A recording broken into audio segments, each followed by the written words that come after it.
My name is Alexander and I want to tell you a story that forever changed my life. This happened in Chicago, where my wife Catherine and I had lived together for 8 years after emigrating from Ukraine. I worked as a truck driver hauling freight across the entire Midwest. The job required frequent trips, sometimes for several days at a time. Catherine worked as an administrator at a dental clinic not far from our home in the suburbs. It all started with our neighbor Mrs. Robinson, a strange elderly woman who constantly told me about some guests at our house when I wasn't there. At first, I didn't pay attention. I thought it was just neighborhood gossip. Catherine always explained that they were colleagues or friends.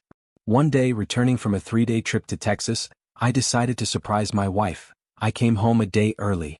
It was around noon on Wednesday. As I approached the house, I saw an unfamiliar red car in our driveway. Probably another colleague, I thought. Entering the house, I heard voices from the kitchen. Catherine was talking with a man. The voice seemed familiar, but I couldn't figure out where I'd heard it. I quietly walked down the hallway and peeked into the kitchen. At the table sat my wife together with Richard, our family doctor. They were holding hands and talking in whispers. When Catherine saw me, her face turned white as chalk. "Alexander, you came back early," she exclaimed, quickly pulling her hand away. Richard got up from his chair, looking awkward. "Hi, Alex. I was just consulting Catherine about her health. Something about their behavior seemed wrong, but I decided not to jump to conclusions." Richard left quickly, and Catherine acted strangely all evening. She was too cheerful and talkative. For the next few weeks, I started paying more attention to small details. Catherine began staying late at work more often, talking about new projects at the clinic. Her phone constantly vibrated, but she always said it was work-related. One evening, when Catherine was in the bathroom, her phone remained on the kitchen table. A message came from Dr. R. I didn't want to check her phone, but something compelled me to. The message was short: "Can't wait for tomorrow morning. Your R." My heart started beating faster. Tomorrow morning I was supposed to leave for another trip to Denver. This couldn't be a coincidence. Instead of leaving, I told Catherine that the trip had been postponed for a day. In the morning when she left for work, I followed her. But instead of going to the clinic, she headed to the Hilton Hotel downtown. I parked across the street and waited. 15 minutes later, I saw Richard entering the same hotel. My world began to collapse. The next few hours were the hardest of my life. I sat in the car not knowing what to do. Around lunchtime they came out together, said goodbye near his car, and Catherine drove home. At home, she told me about her ordinary workday, complaining about difficult patients. I listened, feeling everything burning with pain and anger in my chest. I couldn't live in such uncertainty anymore. I needed evidence. The next time I was supposed to go on a trip, I hired a private investigator. A week later, he provided me with photographs and evidence that their relationship had been going on for more than a year. What shocked me most was that Richard was married. He had 3 children. Catherine was destroying not only our marriage but another family as well. I thought long about what to do. I could have made a scene, shown her the photos, screamed. But I decided otherwise. One evening, while Catherine was watching TV, I sat next to her and said, "I know about you and Richard." She denied it, cried, begged for forgiveness. But I had already made my decision. "I won't make scenes," I said calmly. "Tomorrow you'll move to your sister's place. The divorce papers are already ready." Catherine begged me to give her another chance, promised to end her relationship with Richard. But trust was destroyed forever. The most interesting thing happened a month later. Richard's wife found out about his betrayal and filed for divorce, demanding half of his property and alimony for the children. And Richard, learning that his marriage had collapsed, suddenly lost interest in Catherine. She called me, crying, telling me that she was left alone. Richard told her it was just a mistake, and that he wasn't ready for a serious relationship. I felt no pity. Only sadness that 8 years of life had turned out to be worthless. Today I live alone in a small apartment. Sometimes I think about what could have been if everything had turned out differently. But then I remind myself, trust is the foundation of any relationship, and without it, even the greatest love is doomed. Catherine still works at the same clinic, although Richard quit and moved to another city after his divorce. Sometimes I see her at the supermarket. She looks older than her years. And I'm gradually learning to live anew, understanding that sometimes the greatest cruelty is not revenge but simply indifference. But let me tell you more about how this all unfolded, because the story doesn't end there. The truth is much more complex and painful than what I initially revealed. After our divorce was finalized, I thought I could move on with my life. I was wrong. The betrayal had left deeper scars than I realized. Every day I questioned everything, every memory, every moment of happiness we'd shared. Had any of it been real? When did the lies start? I started seeing a therapist, Dr. Martinez, a kind woman in her 50s who specialized in trauma from infidelity. She helped me understand that what I was experiencing wasn't just heartbreak, it was a form of emotional trauma that could take years to heal. Betrayal trauma is real, she told me during one of our sessions. When someone we trust completely violates that trust, it shakes our fundamental beliefs about reality, safety, and human nature.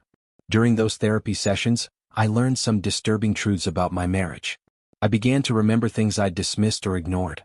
Phone calls that ended abruptly when I entered the room. Work dinners that seemed to happen more frequently when I was out of town. Credit card charges at restaurants I'd never been to. The private investigator, a man named Frank who'd been in the business for 20 years, told me something that haunts me to this day. Alex, he said, in my experience when we catch someone cheating, we're usually only seeing the tip of the iceberg.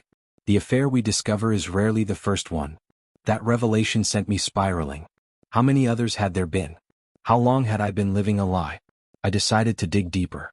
I hired Frank for another week to investigate Catherine's past. What he found was devastating. There had been at least 2 other affairs during our marriage, one with a colleague at her previous job 3 years ago, and another with a neighbor from our old apartment building 5 years back. The neighbor revelation was particularly painful. His name was Marcus and he lived in the apartment below us. I remembered Catherine always being friendly with him, bringing him cookies, checking on his sick cat. I thought she was just being neighborly. They had been sleeping together for almost 6 months. But the worst part wasn't the number of affairs, it was realizing that Catherine had become a master manipulator. She had trained me, over years, to be the perfect unsuspecting husband. She encouraged my long-distance trucking jobs. She praised me for being trusting and not jealous like other men. She had systematically created the perfect environment for her deceptions. During this time, I also learned more about Richard's situation. His wife, Elena, reached out to me through Facebook.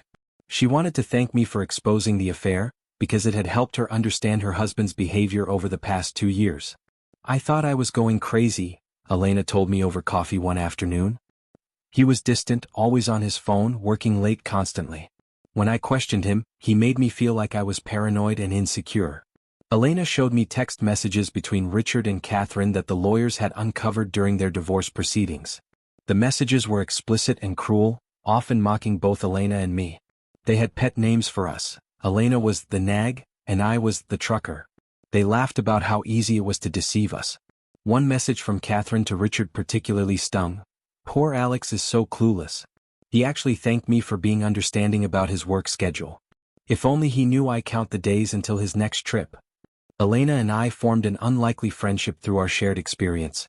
We both had to rebuild our lives from scratch, learning to trust again, learning to recognize red flags we'd missed before.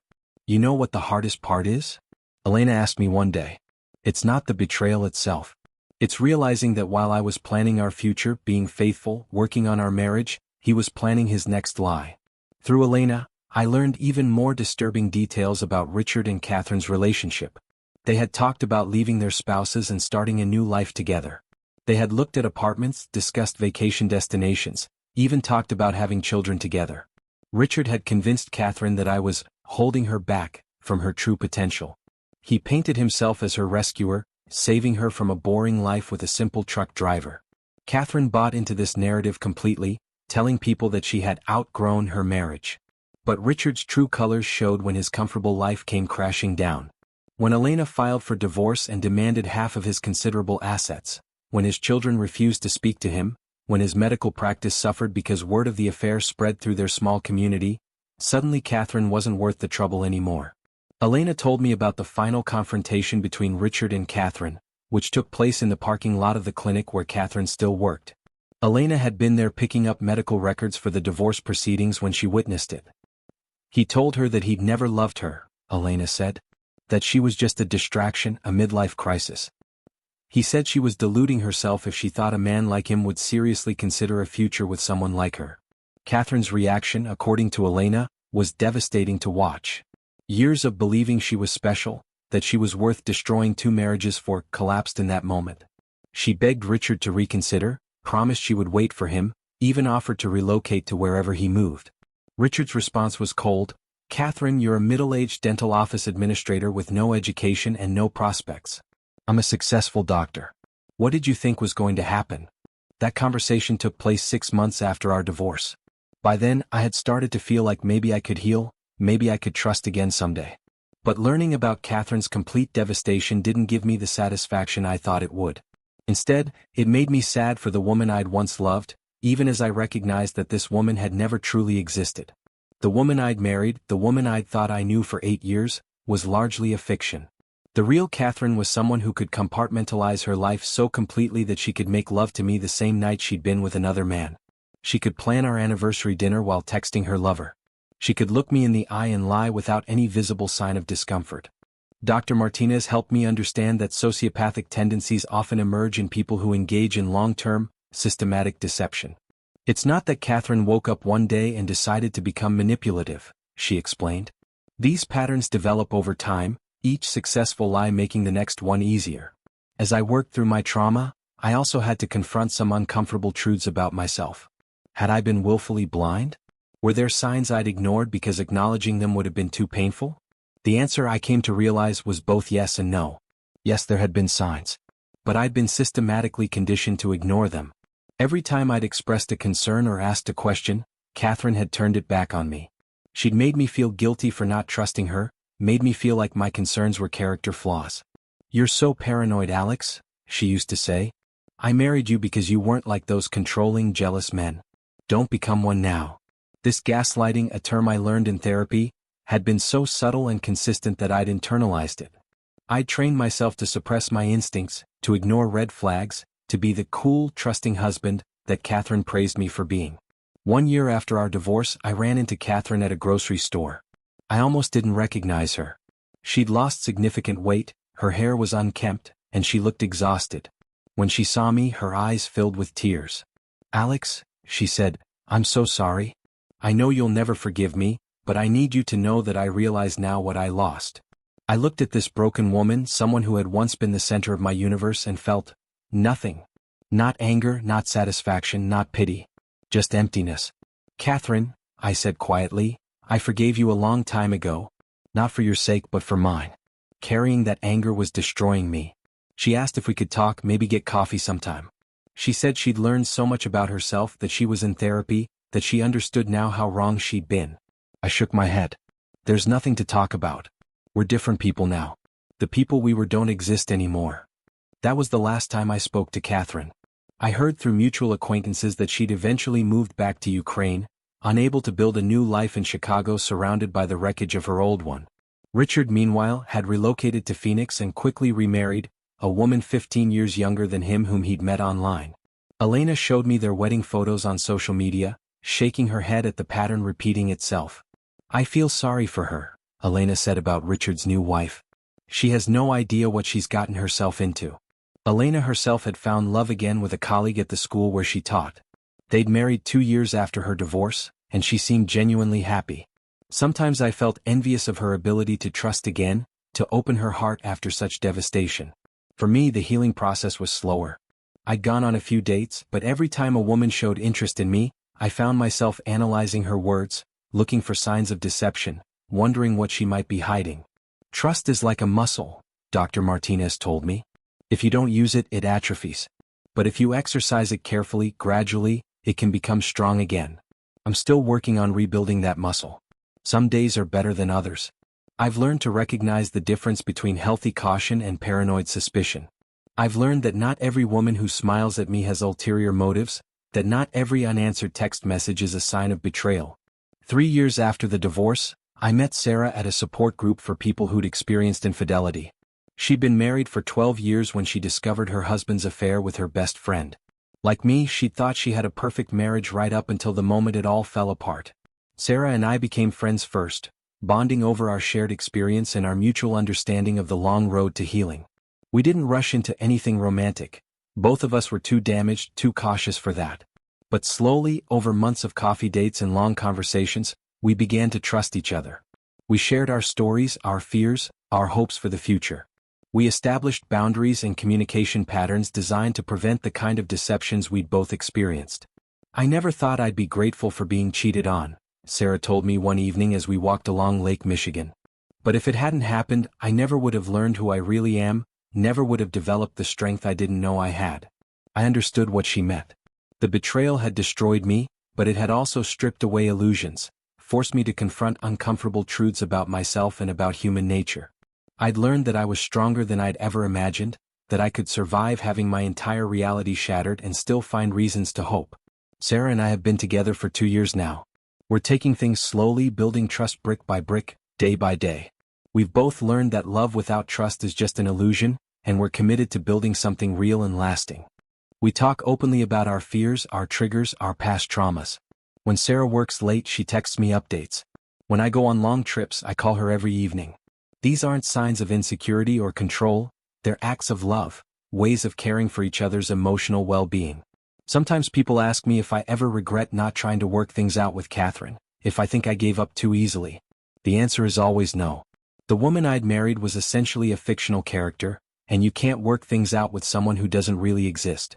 The real Catherine was someone who could lie to my face for years, someone who could systematically plan and execute multiple betrayals while playing the role of loving wife. That person was incapable of the honesty and vulnerability required to rebuild a relationship. I've learned that forgiveness doesn't mean reconciliation. I can forgive Catherine for being broken, for making choices that hurt me, for being unable to love me the way I deserve to be loved. But forgiving her doesn't mean I have to trust her again, doesn't mean I have to give her another chance to destroy me. The hardest lesson I've learned is that some people are simply not capable of the kind of love that builds lasting relationships. They may want to be, they may try to be, they may even convince themselves that they are, but at their core they lack the fundamental honesty and empathy required for true intimacy. Catherine wasn't evil, she was broken. Something in her childhood, her psychology, her understanding of love and relationships had left her unable to be genuinely intimate with another person. She could perform intimacy, could mimic it convincingly, but she couldn't actually experience it. That realization was both devastating and liberating. Devastating because it meant that much of what I'd believed about our relationship was false. Liberating because it meant that her betrayal wasn't really about me, it was about her own internal brokenness. Today, as I write this story, I'm sitting in the apartment Sarah and I share in Lincoln Park. She's in the kitchen making dinner, humming softly to herself, occasionally calling out to ask my opinion on some small detail. This is what real love looks like, comfortable, honest, present. I still drive trucks for a living, though I've scaled back to mostly local routes. Sarah teaches high school English and volunteers at a literacy center on weekends. We have simple lives, but they're honest lives, built on a foundation of mutual respect and genuine affection. Sometimes I wonder what would have happened if Catherine had been honest with me 8 years ago, if she'd told me she wasn't happy, that she needed something different, that she'd fallen out of love with me. It would have hurt, but it would have been clean pain, honest pain. Instead, she chose deception, and in doing so, she robbed both of us of years we could have spent building authentic lives. But I try not to dwell on what-ifs. The past is past and I can't change it. All I can do is learn from it, use those hard-won lessons to build a better future. Thank you for watching the video to the end. Maybe YouTube will no longer offer you my channel, so subscribe to it by clicking subscribe on the right under the video to receive new interesting stories. Also on the right of the video there is a playlist with other interesting stories that you can listen to, and you can also write in the comments what stories you would like to see on the channel.